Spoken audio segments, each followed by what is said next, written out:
Hey, how you doing? Quick video here. How Einstein debunked the moon landings. It's very, very simple, and I challenge anyone to debunk it. Okay, it'll be fast. In 1915, Albert Einstein's theory of general relativity replaced all descriptions of gravity being a force of attraction between masses when Einstein stated that gravity wasn't a force at all, but instead it was just an effect. The effect he spoke of is the curvature of spacetime, and the cause of this effect, he claimed, was the uneven distribution of mass. And the observed phenomenon that we would observe is apparent orbits. As Einstein claimed that in spacetime, all objects move along straight lines, known as geodesics. But the curvature of spacetime by the uneven distribution of mass causes masses to appear to orbit each other when observed from our 3D reality.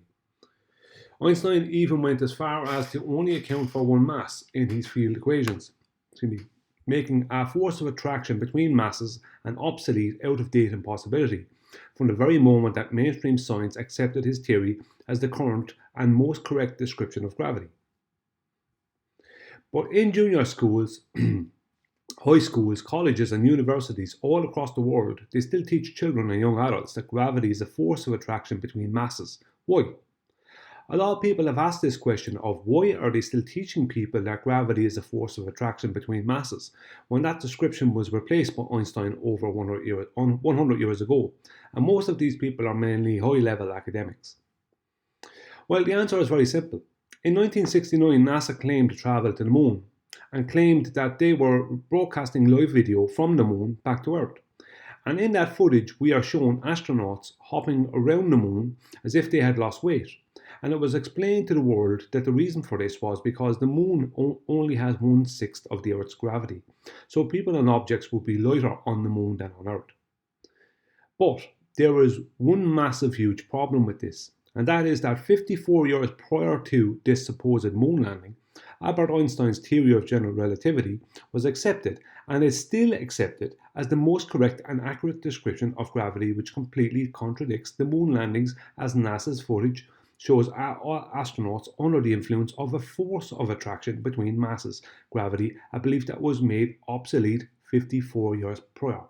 So what I'm saying about this before I just finish is that in all the footage we see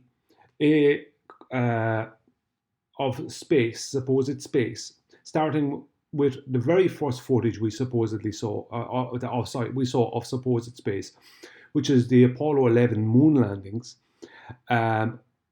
Every part of that shows gravity as a force of attraction between masses.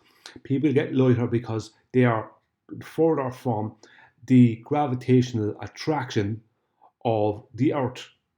And even when they're on the moon, they still, because the moon is not as big as the Earth as a mass, right? I'm using that term mass because that's their term. So it doesn't have the same strength of gravity.